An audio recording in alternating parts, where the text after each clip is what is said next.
buenas tardes, buenas noches.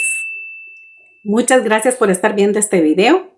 No importa la hora y el lugar, lo importante es que el mensaje llegue a tu corazón. Número 8 de este tercer trimestre del año 2026, que lleva por título la lección El poder de la resurrección de Cristo. Recuerda que el tema general que estamos estudiando en este trimestre es primera y segunda a los Corintios. Te quiero invitar, antes de entrar al resumen del estudio de la lección, que te suscribas a mi canal. Suscríbete. Déjame un like y de esa manera el video se comparte orgánicamente. Comparte el video si puedes y si no, solo déjame un like. Muchas gracias. Nuestro texto para esta semana, que se encuentra en 1 Corintios 15, el verso 14 y el 17, dice: y si Cristo no resucitó, nuestra predicación es vana, y la fe de ustedes también es vana. Y si Cristo no resucitó, la fe de ustedes es vana, y aún están en sus pecados. Qué importante es creer en la resurrección, y esta cita nos evidencia que incluso Pablo en su época tuvo que lidiar con quienes negaban la resurrección de los muertos. Hoy la situación no es diferente, pues ahora creen que cuando mueren las personas van al cielo y si fueron buenas, y las que no, pues van al infierno. O sea, sí creen en la resurrección, supuestamente, pero no de la manera correcta, porque esa es una creencia satánica. Eso no tiene sustento bíblico. Eso no es más que la influencia pagana que nos rodea. De ahí la importancia del estudio de la lección de esta semana de la escuela sabática. Así que te doy la bienvenida al resumen del estudio de la lección número 8, el poder de la resurrección de Cristo. La primera parte de nuestra lección lleva por título Proclamando la resurrección de Cristo. Y Pablo comienza 1 Corintios 15 concentrándose en lo que es el Evangelio. Y él dice que el Evangelio lo predicó a los corintios. Dice que ellos recibieron el Evangelio, que se mantuvieron firmes en el Evangelio y fueron salvados por el Evangelio. Pero cuán esencial es la resurrección de Cristo para nuestra salvación. Su resurrección es una parte vital del mensaje del Evangelio, que negarla contradice la fe en Cristo. Si lees 1 Corintios 15, 1 al 4, Lucas 24, 44 al 47 y Romanos 1, 1 al 4, te vas a dar cuenta que cada uno de estos textos bíblicos nos dicen la importancia de la resurrección de Cristo. Sin resurrección no hay cumplimiento de la profecía mesiánica. Sin resurrección no existiría la declaración que hizo el Padre a Jesús cuando el ángel llegó y le dijo: sal, tu Padre te llama, confirmando que Jesús es el Hijo de Dios. Y sin resurrección no hay perdón de pecados, no hay salvación. La resurrección se completó. El plan de salvación se completó con la resurrección de Cristo. Así que si no hubiese resurrección de Cristo, vana es nuestra esperanza, como dice Pablo. Por eso nosotros, junto con Pablo, creemos que Cristo murió, resucitó y está pronto a venir por todos los que creyeron en él. La primera parte de la lección lleva por título El Cristo resucitado, nuestra única esperanza. Y es que vivir sin esperanza debe de ser algo muy triste, muy triste. Y por eso nosotros necesitamos afianzar nuestra esperanza en la fe de que Cristo resucitó y porque Él resucitó, nosotros también resucitaremos. En 1 Corintios 15, 9 al 19, Pablo explica cuán graves y terribles son las consecuencias de negar la resurrección, ya que sin ella los creyentes no tenemos esperanza en el presente y mucho menos en el futuro. Si no creemos que hay resurrección y pensamos que vivimos solo aquí en esta vida para Cristo y no tenemos la esperanza de vivir por la eternidad con Él, pues como dice Pablo, somos dignos de lástima. Sin la resurrección, tanto lo que predicamos como nuestra fe es vana. Pero Cristo resucitó y dichosos los que lo vieron y creyeron. Pero Jesús dijo en Juan 20, 29, bienaventurados los que no vieron y creyeron. La tercera parte de nuestra lección lleva por título Cristo la primicia. Y en esta lección vamos a aclarar dos malas interpretaciones que se tienen de la palabra de Dios. Mira, nosotros tenemos que partir por el punto de que la palabra de Dios es su propio intérprete y no es de interpretación humana. Por lo tanto, nosotros debemos de interpretarlo de acuerdo a la Biblia. Y decir que Jesús es la primicia, como algunos piensan, la primicia de la resurrección, o sea que fue el primero que resucitó. No es cierto, no es cierto. Recuerda que hubo muchos que Jesús mismo resucitó, pero decir que Jesús es la primicia, es decir, que es la garantía. Ninguno de los que resucitó Jesús nos garantizaba la resurrección para la vida eterna. El único que nos garantizó con su resurrección la vida eterna es Cristo Jesús.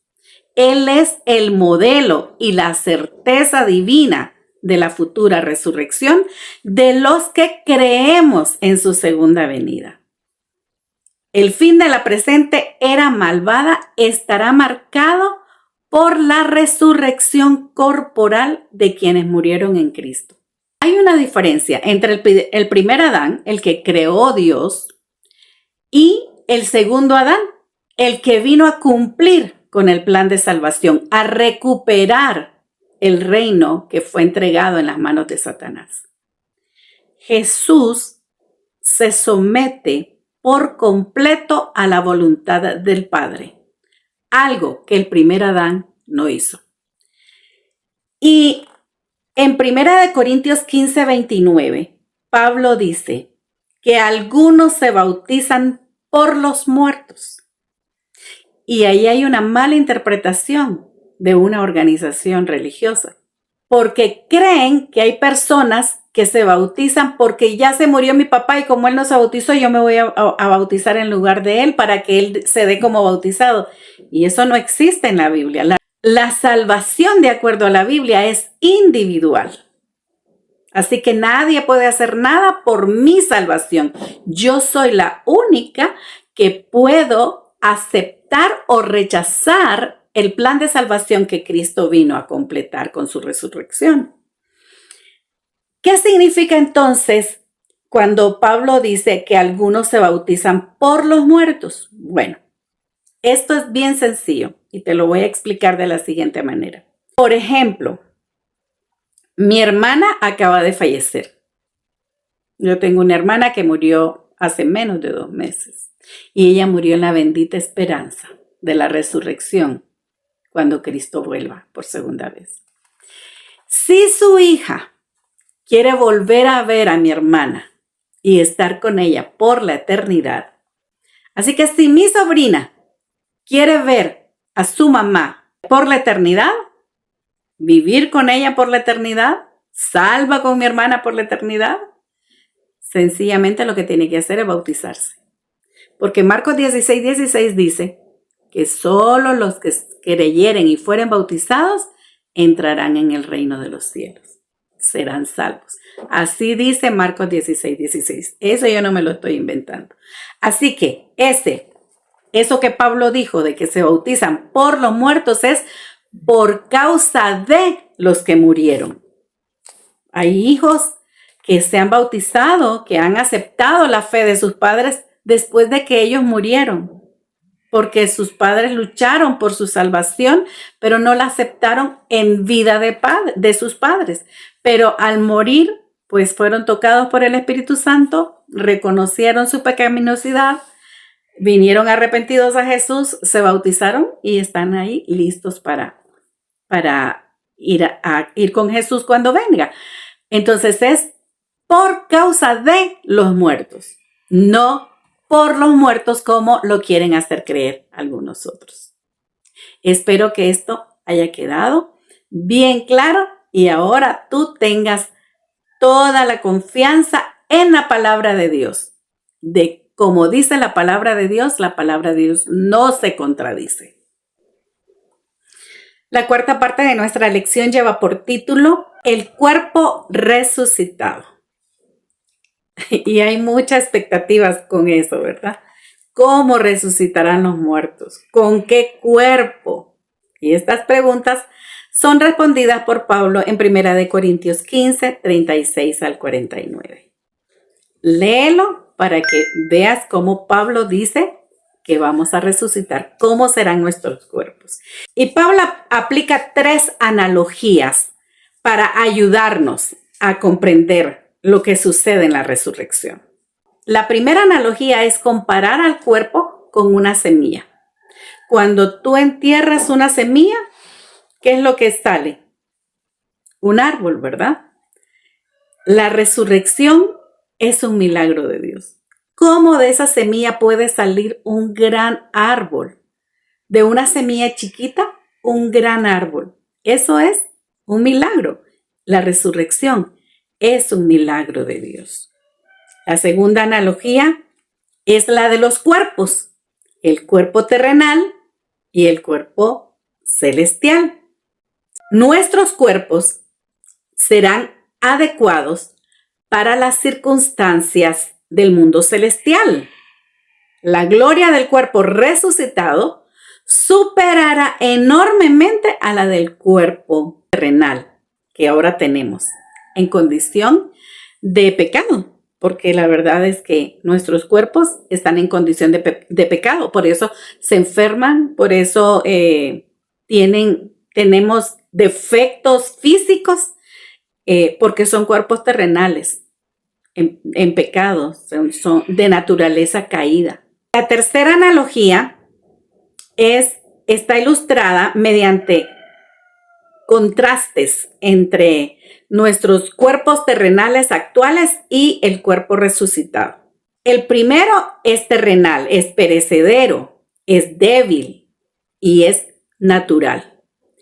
Pero el segundo es celestial, es imperecedero, es poderoso y es espiritual.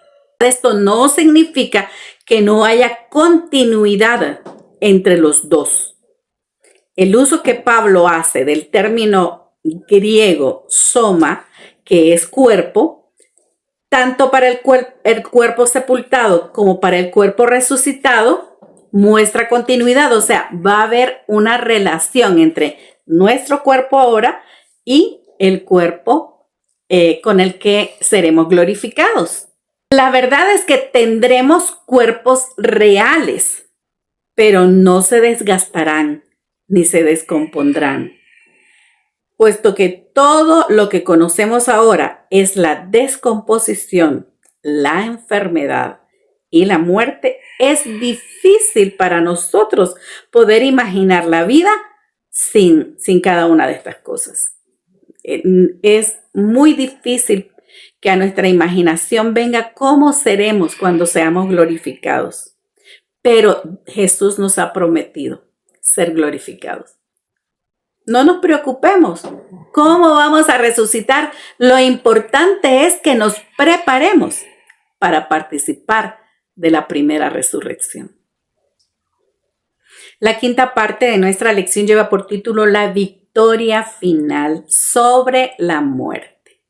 Y Pablo en 1 Corintios 15, 54 al 57 hace una declaración preciosa que la quiero compartir con ustedes.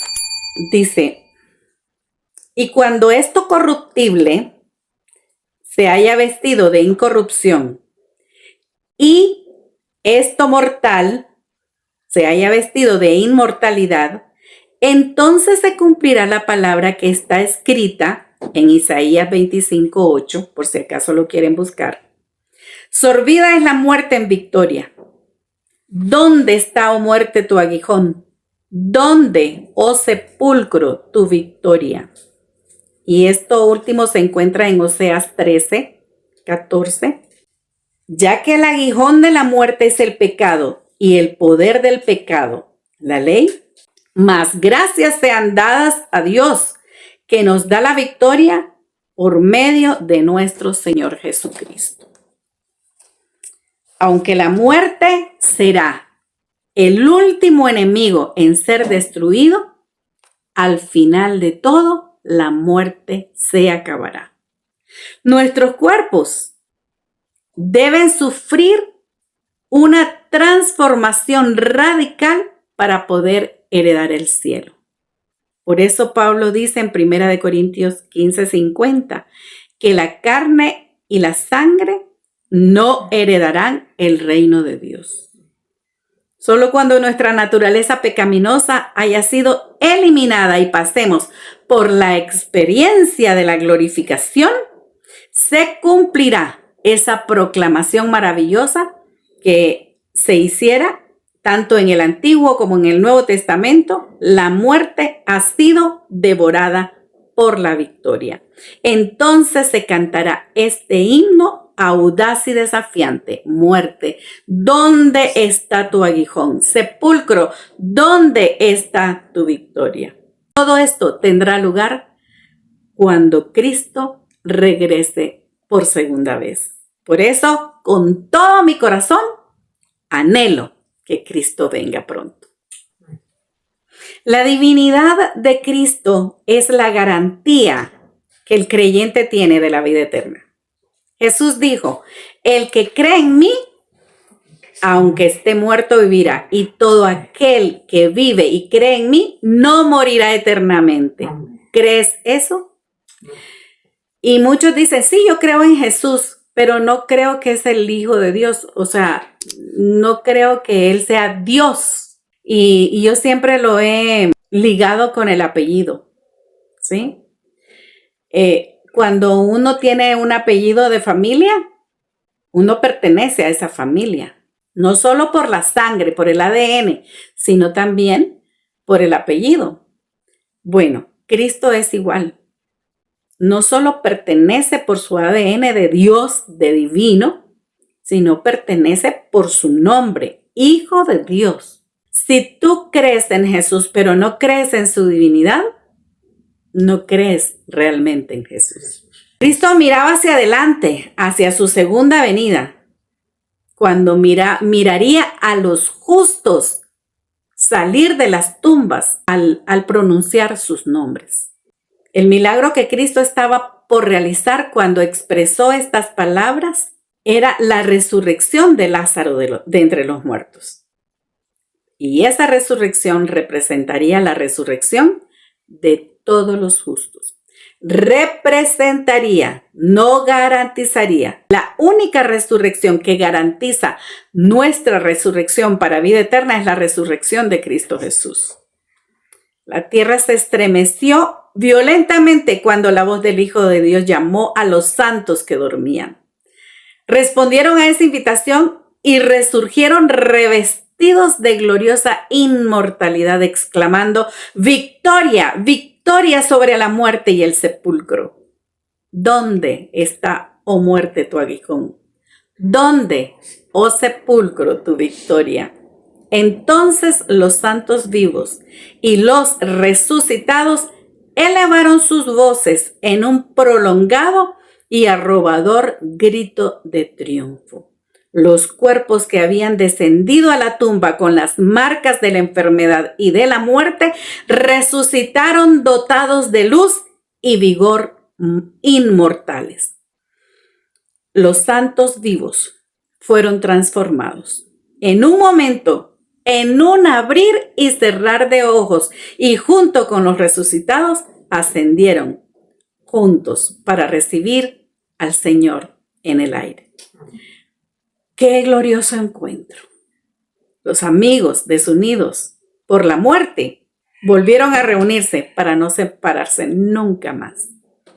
¡Qué escena tan maravillosa la que acabas de escuchar! Pero ojalá y esa escena fuera hoy. Hemos llegado al final del resumen del estudio de la lección número 8.